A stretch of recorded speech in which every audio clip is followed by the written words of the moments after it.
Delhi police की special cell ने लश्कर-ए-तैयबा से जुड़े बांग्लादेशी कट्टरपंथी मॉड्यूल का भंडाफोड़ किया गया। पुलिस ने दिल्ली, कोलकाता और तमिलनाडु में कई स्थानों पर छापेमारी करके स्पेशल सेल ने लश्कर-ए-तैयबा के हैंडलर से जुड़े 8 सदस्यों को गिरफ्तार किया।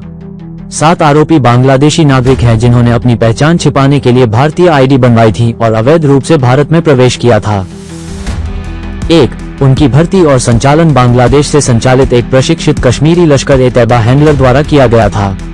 बताया जाता है कि मॉड्यूल प्रमुख शब्बीर अहमद लोन, निवासी गांव कंगन, जिला श्रीनगर, जम्मू कश्मीर, वर्तमान में बांग्लादेश में रह रहा है, को पहले 2007 में स्पेशल सेल के एक मामले में गिरफ्तार किया गया था और उसे दोषी ठहराया गया था। उसके पास से AK-47 और ग्रेनेड सहित हथियार और गोला बारूद बरामद किए गए थे। शब्बीर अहमद लोन भारत में लश्कर-ए-तैयबा के आतंकी नेटवर्क को पुनर्जीवित करने और भारत में स्थित बांग्लादेशी आतंकवादियों के स्लीपर सेल को सक्रिय करने के लिए बांग्लादेश भाग गया था।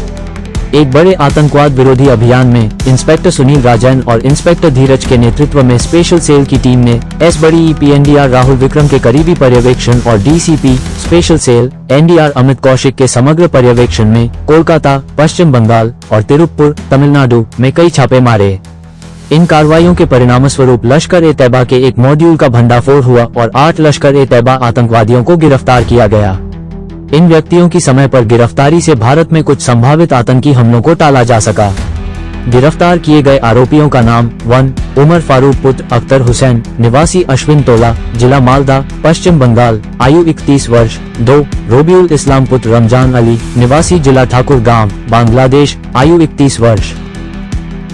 तमिलनाडु मॉड्यूल के गिरफ्तार व्यक्तियों का विवरण इस प्रकार है।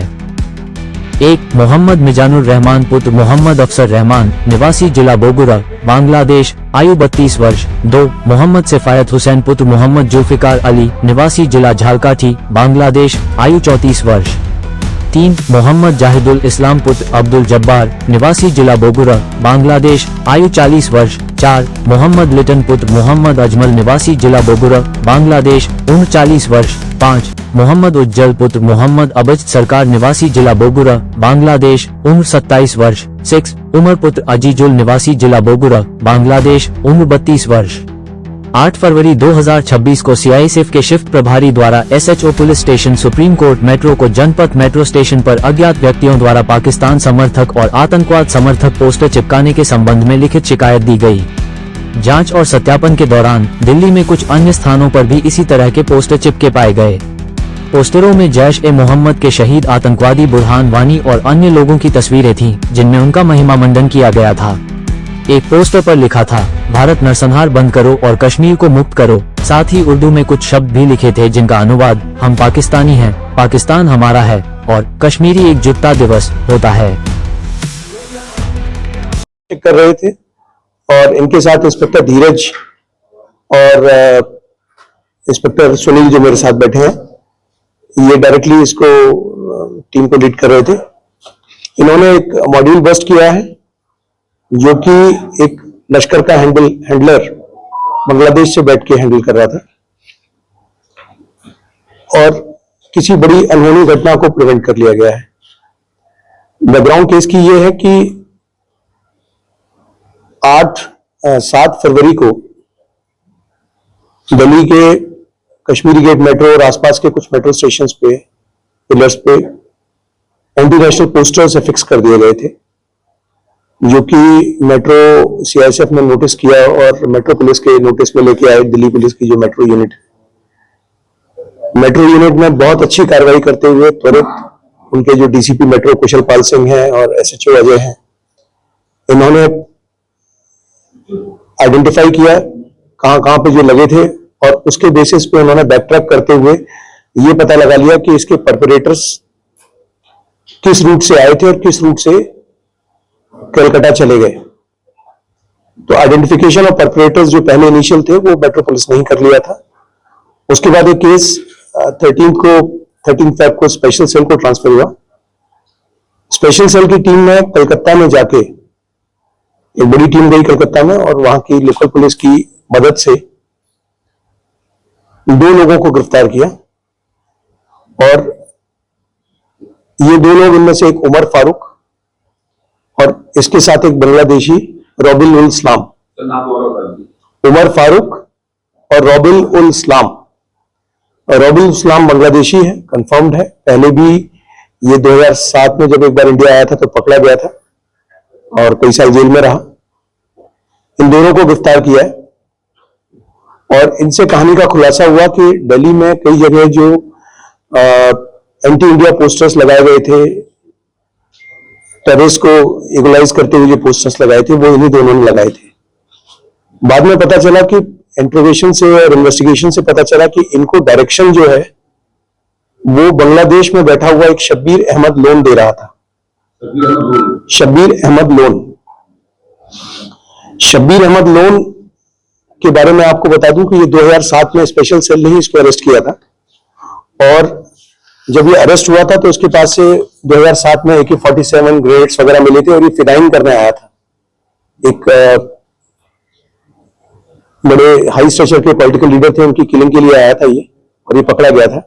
और ये पाक ट्रेन था। ये पाकिस्तान के जो 2 टेररिस्ट कैंप जो चलते थे, जिसमें एक दौराए आम और दौराए खास 2 तरह की ट्रेनिंग होती थी, इनिशियल ट्रेनिंग और एडवांस ट्रेनिंग, जो टेररिस्टों को इम्पार्ट की जाती है, ये दोनों ट्रेनिंग करके आया था और बांग्लादेश के रास्ते ही पाकिस्तान गया था ये तभी भी। इसको गिरफ्तार किया गया था। ये जेल में रहा, ये 2018-2019 तक कई साल जेल में रहा और उसके बाद में फिर ये बांग्लादेश चला गया, भाग गया बांग्लादेश। ये सजा पूरी करने के बाद छूटा था अपने 2019 में। हाँ, 2018-19 में छूटा था और छूटने के बाद ये फिर वापस बांग्लादेश भाग गया। रहने वाला ये बडगाम कश्मीर का है, गंदरबल कश्मीर का। और ये वहां जाके इसने अपना एक सेटअप तैयार किया। वापस जो इनिशियल इन्वेस्टिगेशन से पता चला है कि ये लश्कर की जो लीडरशिप थी उसके वापस टच में आया और फिर उसने ये वापस किसी एक्टिविटी को, किसी टेररिस्ट एक्ट को अंजाम देने के लिए अपनी तंजीम फिर से शुरू की, अपने लड़के फिर से इकट्ठे शुरू किए। इन्हीं लड़कों से एज ए ड्राई रन इसने कई जगह पोस्टर्स लगवाए। पोस्टर्स इसने दिल्ली में नहीं, कलकत्ता में भी लगवाए। 10 फरवरी को इन्होंने कलकत्ता में कई जगह मेट्रो स्टेशन और कई जगहों पर इन्होंने पोस्टर्स लगाए थे जो कि एंटी इंडिया पोस्टर्स थे। कलकत्ता में ही इन्होंने एक घर भी किराए पर लिया था, बड़ा एक इनके जो इनकी कमाई है उसके हिसाब से काफी कॉस्टली और अच्छा घर लिया था, जिसमें कई लोगों को सेफ हाउस के तौर पे ये अपना एक हाइड आउट के तौर पे रख सके, उस तरह का घर भी इन्होंने किराए पे लिया था। पूछताछ से पता चला कि ये तमिलनाडु से कुछ लोगों को, जो कि बांग्लादेशी नेशनल है, तमिलनाडु में थे, उनको ये वापस कलकत्ता लेके जाने वाले थे और उनको रोकन करने वाले थे किसी टेररिस्ट एक्टिविटी में। इससे पहले ये कुछ कर पाते, टीम जो है फिर तमिलनाडु गई और वहां पर तमिलनाडु पुलिस की हेल्प से 6 लोगों को, और जो कि सभी के सभी बांग्लादेशी नेशनल्स हैं, उन 6 लोगों को गिरफ्तार किया गया। तो इस तरह से इसमें टोटल अब तक 8 गिरफ्तारियां हो चुकी हैं, जिनमें से 7 बांग्लादेशी हैं और एक जो उमर फारूक है, ये मालदा का रहने वाला है। मालदा जो वेस्ट बंगाल में जगह, वहां का रहने वाला है। इनके जो अब तक के मंसूबों से पता चला है कि देश के डिफरेंट कोनों में, अलग अलग जगहों पे जहां हैवी फुटफॉल एरियाज होते हैं या सेंसिटिव एरियाज होते हैं, ये उसको टारगेट करने का प्लान बना रहे थे। और इन्होंने उसी के चलते इनके पास से कुछ कुछ ऐसा वीडियोस भी बरामद हुए हैं जिससे पता चलता है कि ये किसी कार्रवाई को अंजाम देने में थे, वेपन से इकट्ठा करने के उसमें थे। With these arrests, we are thankful to West Bengal Police also as well as Tamil Nadu Police also कि उन्होंने इसमें कॉपरेट किया। सेंट्रल एजेंसीज की मदद से ये सारे का सारा ऑपरेशन हुआ था और इस तरह से एक मॉड्यूल बस्ट किया गया। इनमें से ये जो मेन कैरेक्टर है उमर फारूक, ये शब्बीर से मिलने बांग्लादेश गया था। ये पूरा नेटवर्क मतलब बांग्लादेश और कनेक्टेड पार्ट। अगर आप इसको देखें तो जो शब्बीर है, पहले भी इसका बेस बांग्लादेश में था। जब ये फर्स्ट टाइम 2007 में पकड़ा गया था तब भी इसका जो बेस था बांग्लादेश का था और ये लश्कर का टेररिस्ट था। और अभी भी इसने अपना बेस बांग्लादेश में ही बनाया हुआ है और बांग्लादेश के लोगों से उनका ही इस्तेमाल करके यहाँ पे किसी टेररिस्ट एक्टिविटी को अंजाम देने के उसमें था। सर, ये बांग्लादेशी कितने समय से हिंदुस्तान में?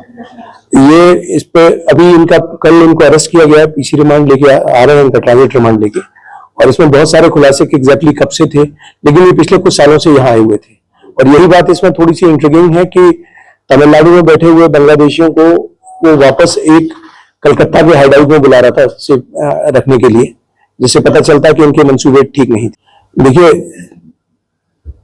ये दो जो बांग्लादेश कलकत्ता से पकड़े गए हैं, ये दोनों के दोनों कलकत्ता में गारमेंट फैक्ट्री में छोटे मोटे काम करते थे, जो कि इनका फ्रेंड था। और भी इनकी कुछ नेफेरियस एक्टिविटीज का पता चला है, जो कि मैटर ऑफ इन्वेस्टिगेशन है।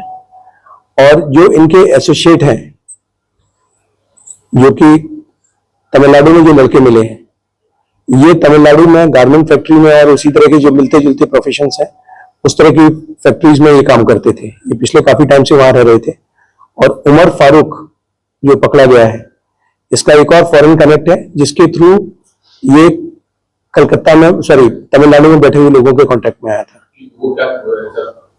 वो जो एक और कनेक्ट है, वो भी एक बांग्लादेशी है, सैदुल इस्लाम नाम है उसका, सैदुल इस्लाम। उसके थ्रू ये तमिलनाडु में बैठे हुए बांग्लादेशियों के टच में आए थे। ये सोशल मीडिया पर कैसे पोस्ट करते थे? शब्बीर अहमद सोशल मीडिया पर सर कैसे पोस्ट करते थे? किस तरह की पोस्ट? अभी सोशल मीडिया पे पोस्ट नहीं करते थे ये। तभी हमने कहा कि ये उस तरह का ग्रुप नहीं है जो सोशल मीडिया पे पोस्ट करता हो। ये इन्होंने पोस्टर्स लगाए थे, जो कि इन्हें बांग्लादेश से शब्बीर ने भेजे थे। आप इसको इस तरह से देखें कि एक बांग्लादेश की लड़के या कलकत्ता का एक लड़का एंटी इंडिया पोस्टर्स, जहां पे ये बुरहान वानी को एनालाइज कर रहे हैं या इस तरह के कैरेक्टर्स को महिमा मंडित करते हुए उस तरह के फोटो लगा रहे हैं, पोस्टर्स लगा रहे हैं। और एक उस कैरेक्टर के कहने पे जो बांग्लादेश में बैठा हुआ है, वो इनके इरादे दर्शाता है।